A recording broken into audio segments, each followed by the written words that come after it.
I welcome all of you to Pune College of Arts, Science and Commerce, Camp Pune 1. I teach TYBA, Subject Statistics General. Myself, I am Dr. M.B. Pathan. Today, we will see Introduction to Design of Experiments. The design of experiments includes the following three steps.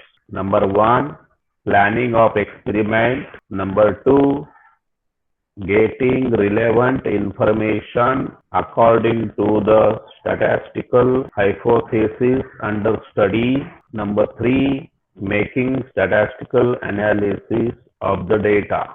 That means whenever you decide to perform the experiments under some project, you have to follow these three steps. At the beginning, you have to make planning of your experiment. Under planning, all things are get included. What are the different requirements to perform the experiment? What is the location? What are the different type of instruments? This everything will come under the planning. Once we have planned the experiment, then we performed it, and with the help of experiment, we try to collect relevant information which is relevant to statistical hypothesis which we have stated under the planning. After having a collection of relevant information, we have to make statistical analysis of the collected data. And after the end of statistical analysis, we draw the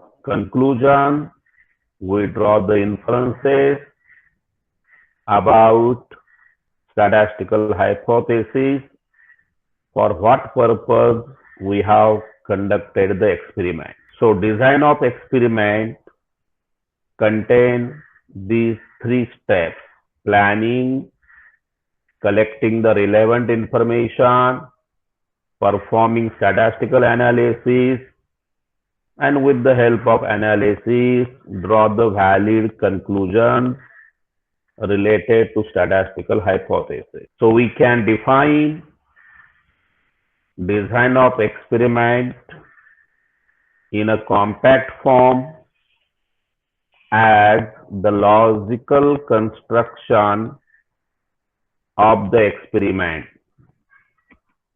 such that the degree of uncertainty with which the inference is drawn may be well defined. So this is a technical definition for design of experiment. So if somebody asks, define design of experiment, you have to write in this way. Now under design of experiment, we have some technical terms which we should know before going ahead. The basic first definition is to understand the meaning of experiment. The sources, or you can say the source, to get an answer to the problem or to clear the doubt under consideration is known as experiment. So, if you want to define clearly, to understand clearly, experiment is nothing but the source which help us to clear the doubt, which help us to get the answer of our problem. Such source is known as the experiment. The experiment can be classified in two different categories. One is called absolute experiment and other is called as a comparative experiment. The experiment which consists in determining the absolute value of some characteristics is known as absolute experiment. Now, what do you mean by absolute value? The meaning of absolute value is the experiment which result a constant value for certain variable. That will be called absolute experiment. For example, I conduct the experiment to decide average IQ of group of people. IQ means intelligence quotient, cleverness. So if I want to decide IQ of the people by certain experiment, the outcome of experiment will give a single value. So such experiment will be called as absolute experiment, which gives a single value as a outcome. Example 2, the experiment conducted to get coefficient of correlation. You know the correlation from first year knowledge. Suppose I have two variables under study and I want to decide correlation between the two variables in a bivariate data.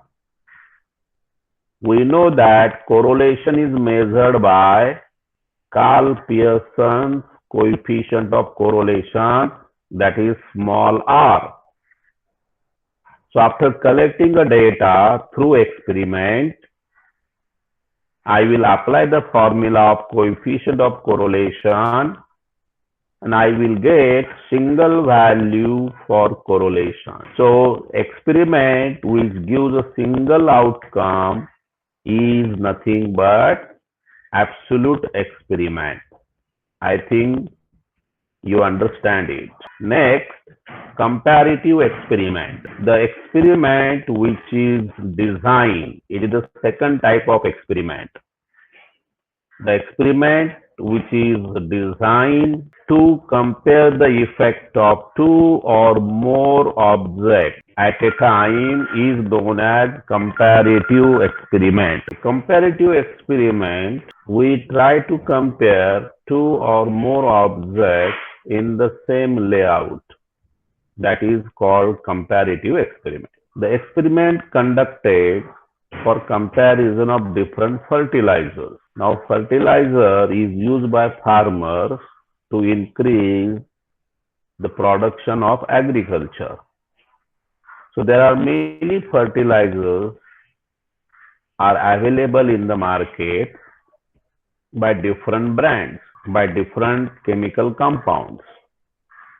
So farmer is interested to check out which fertilizer gives more yield of the crop than other.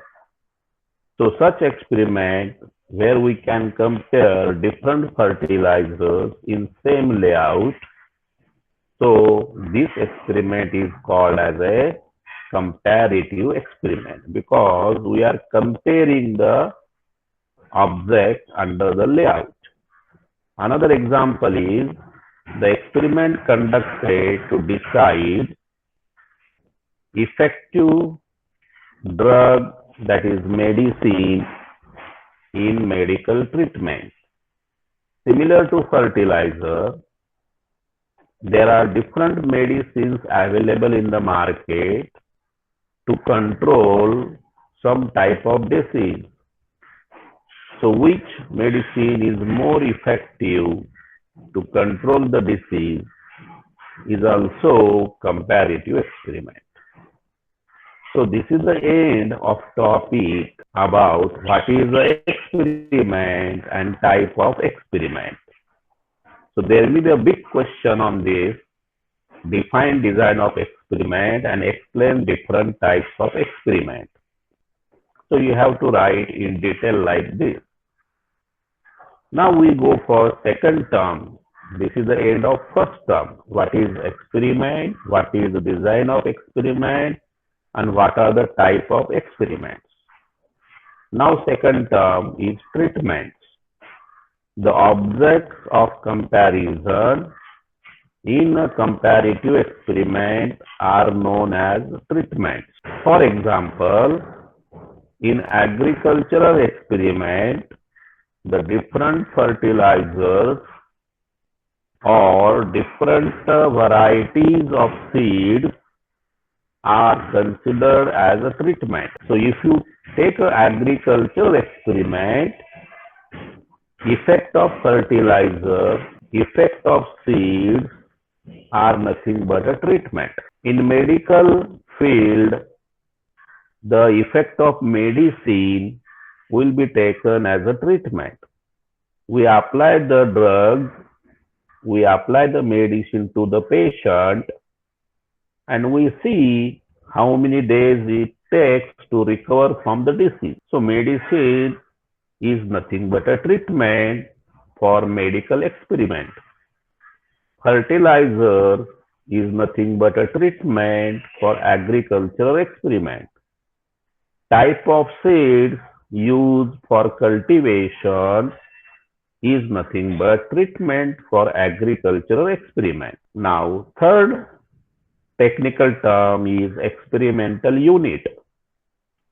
The smallest part of the material on which we apply the treatments and we get observations on the variable under study is known as experimental unit. So what is the experimental unit? It is the smallest part where treatment is applied and observations recorded. The smallest part is the experimental unit. If I speak with agricultural experiment, the plot of a land is very huge, 100,000 acres. In 100,000 acres, I take a small plot to apply my fertilizer. So small plot is the experimental unit. If I speak with medical experiment, the individual patient, every patient where I apply a treatment, where I apply the medicine, it may be injection, it may be tablets. So every patient, we apply different injection, different medicine, then every patient is treated as a experimental unit. I think you understand what is the concept of experimental unit. This is the smallest part of the entire material. That is called experimental unit. Now, what is a block? If the heterogeneous material is divided into homogeneous subgroups, that is called strata. Such subgroups are known as a block. So when we conduct experiments, the material is many times heterogeneous. What is meaning of heterogeneous?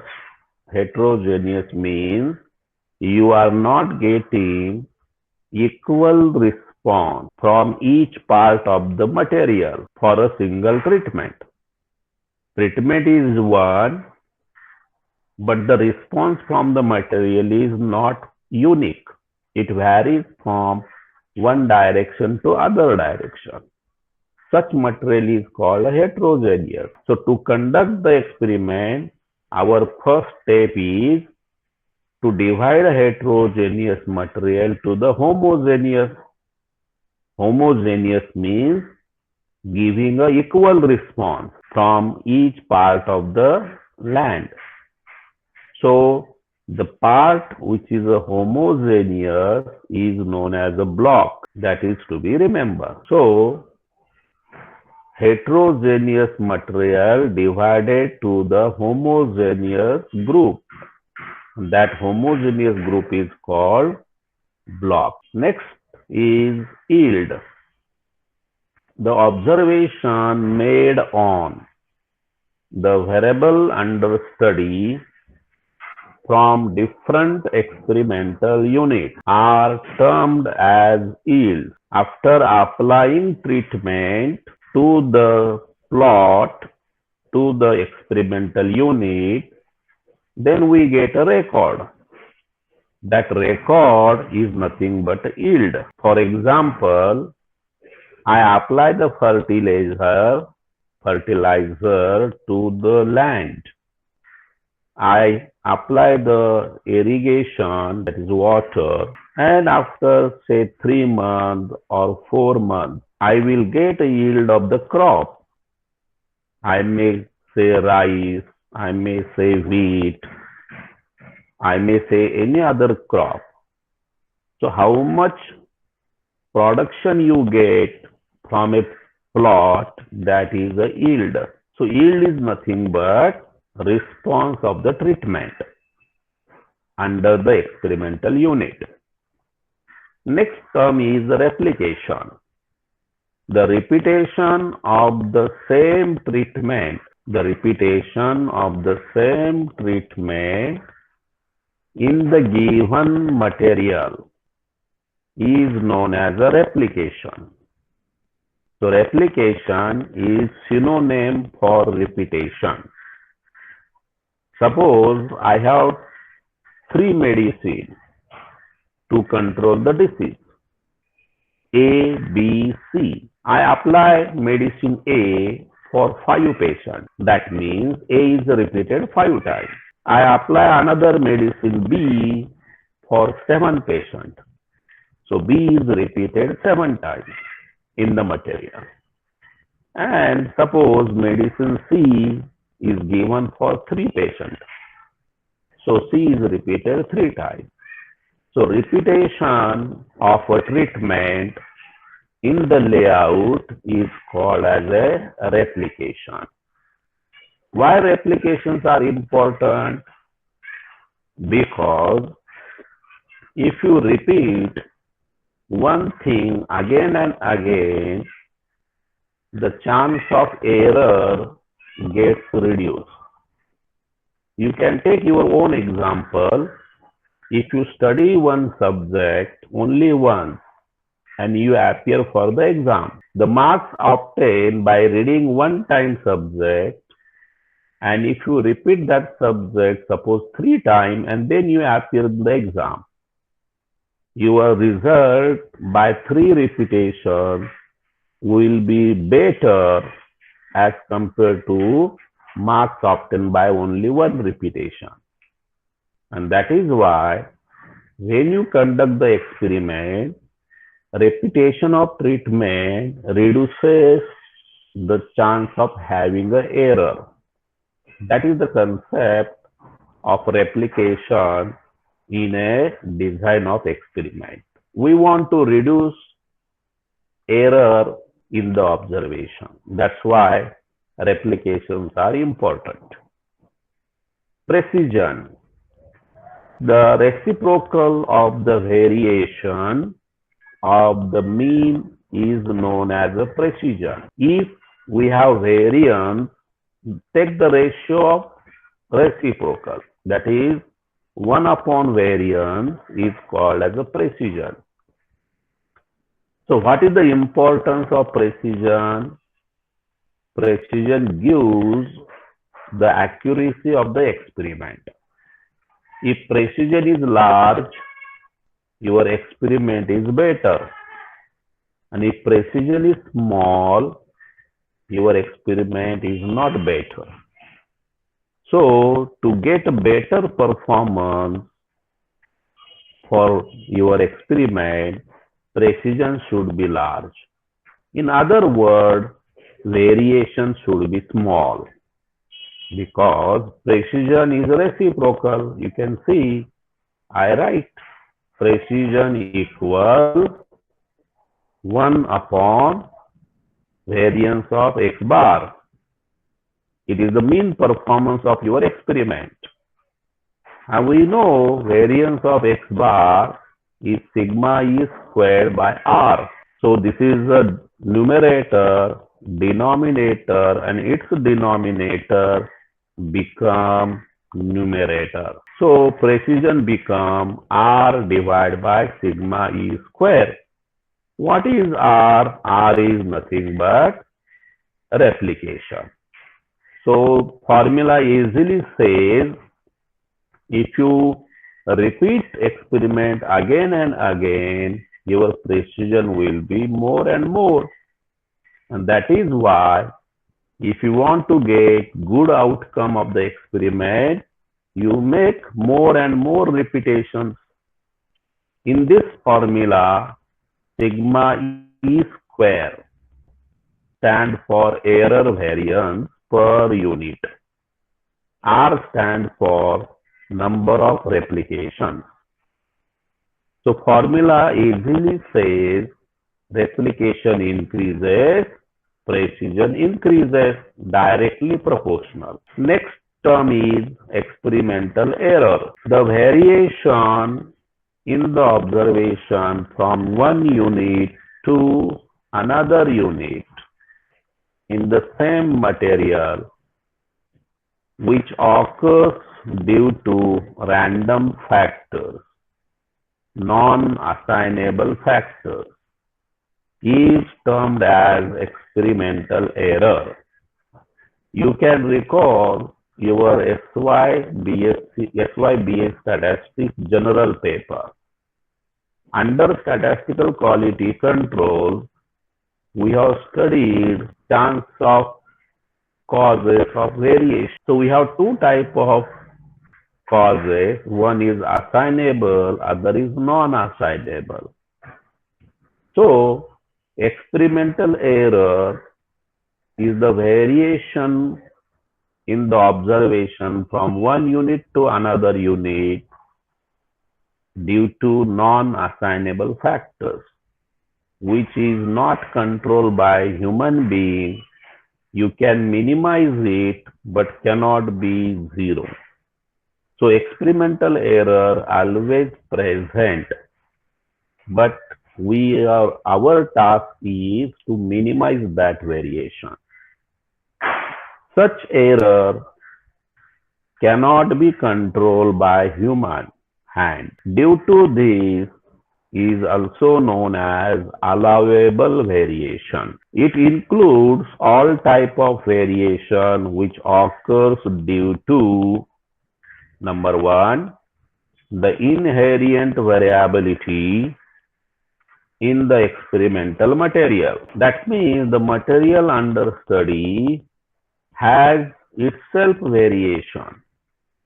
How? Let us take example of medical experiment. When we treat the patient, we know that patient's physiology, immunity power, their blood groups, these all are different. So there is a variation from the experimental unit. That is one of the reasons why we get experimental error.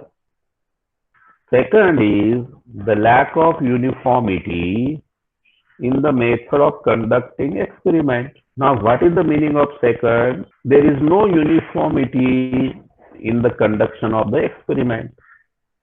Suppose under medical experiment, I conduct experiment to study the effect of certain medicine.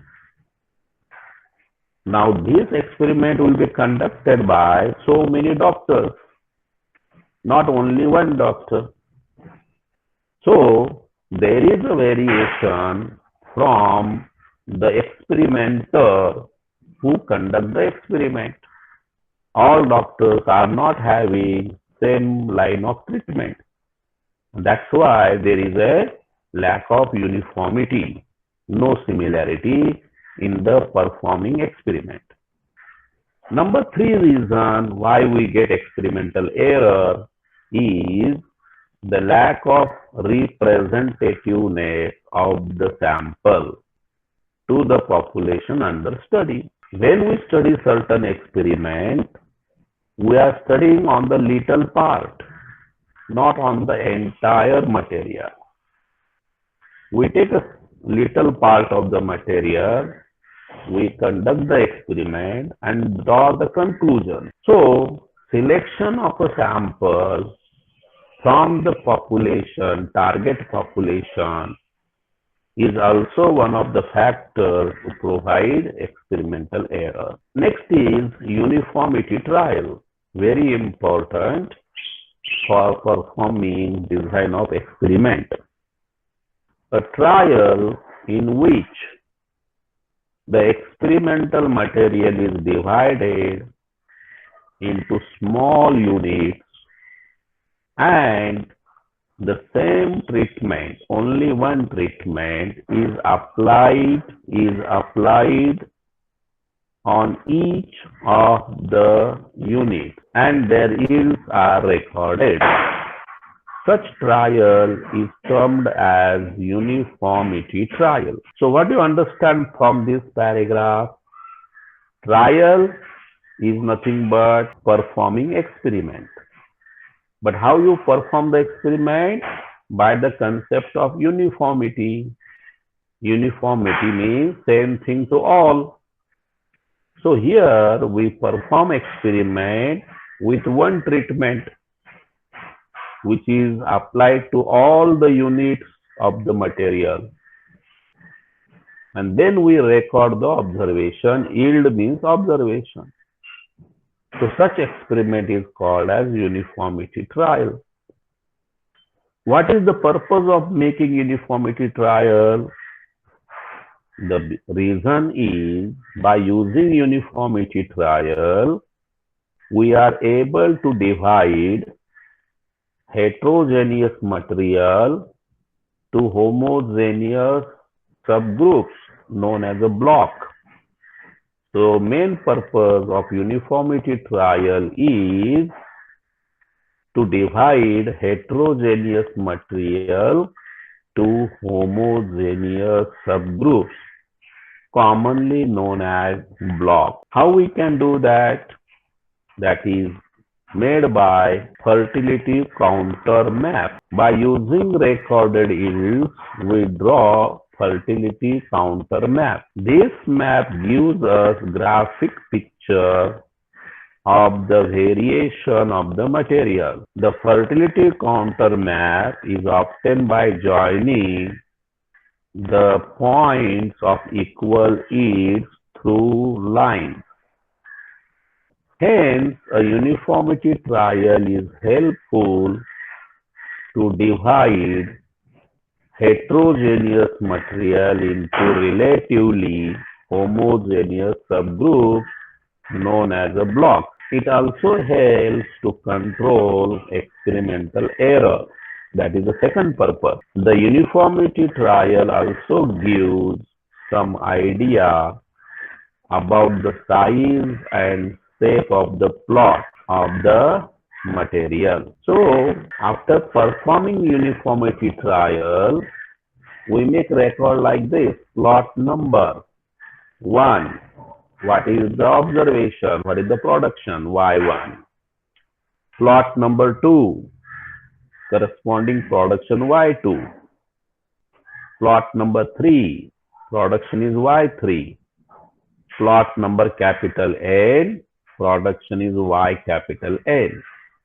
This is your record of the experiment. After this record, we draw the graph. Y-axis, take the value of yield. That means these values, minimum to maximum, obtain and make a scale. On x-axis, write down plot number 1, 2, 3, like this N. Then for y1, with plot 1, this is plot 1. This is your yield. This is your y1 location. y2 here, y3, y4, y5, y6, so on. Now, after drawing the graph, which is called fertility counter map, this is called fertility counter map. Then I draw horizontal line from this to this. So, plot number 1 corresponding to this plot comes in one group. Then this and this comes in second group. So fertility counter map help you to divide heterogeneous material to different homogeneous parts. Homogeneous means having almost similar production. That is the help of uniformity trial.